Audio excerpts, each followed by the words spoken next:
তুমি বন্ধু কালা পাখি, আমি জানো কি।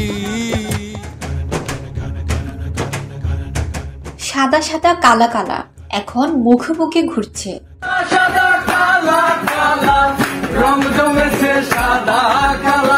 যখন একটি গান ছড়িয়ে পড়ে তখন নেপথ্যের মানুষকে খুঁজে সবাই। এই গানের নেপথ্যের অন্যতম দুজনের একজন হলেন হাশিম মাহমুদ, গানটির গীতিকার ও সুরকার তিনি।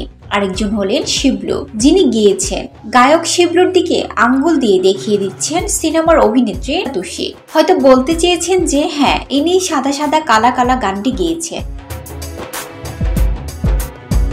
শিবলু বললেন, কয়েকটি নাটকের গানে ও জিঙ্গেলে কণ্ঠ দিলেও এটিই আমার চলচ্চিত্রের প্রথম প্লেব্যাক। সাদা সাদা কালা কালা গানটি প্রকাশের পর থেকেই যে প্রশংসা পাচ্ছি, এই অনুভূতি ভাষায় প্রকাশ করা যাবে না। তিনি বলেন, হাওয়া সিনেমার যখন প্রি প্রোডাকশনের কাজ চলছিল, সেই সময় নির্মাতা সুমন ভাই আমাকে বলেছিল, শিবলু তোমাকে দিয়ে একটা গান গাওয়াবো, তবে কোন গান সেটা বলা হয়নি ওই সময়। হঠাৎ করে একদিন বলে, হাশিম ভাইয়ের এই গানটি তোমাকে দিয়ে গাওয়াচ্ছি।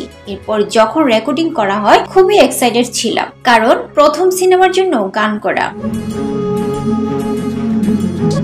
অনেকের কাছে নতুন মনে হলেও শাহবাগ কিংবা ঢাকা বিশ্ববিদ্যালয় এলাকায় 10-20 বছর ধরে যারা নিয়মিত আড্ডা দেন, তাদের কাছে নাকি পরিচিত একটি গান সাদা সাদা কালা কালা। কিন্তু হাওয়া চলচ্চিত্রের মাধ্যমে এই এলাকার বাইরেও ছড়িয়ে গেল গানটি, এমনটি জানান শিবলু। সাদা সাদা কালা কালা গানে খমক ছাড়া কোনো বাদ্যযন্ত্র ব্যবহার করা হয়নি। নৌকার সব কাঠ বাঁশ হাড়ি পাতিল বাজিয়ে দীর্ঘদিন ধরে গানটি কম্পোজ করেছেন ইমন চৌধুরী, আর এই অযন্ত্র বাজিয়েছেন মিথুন চাকরা।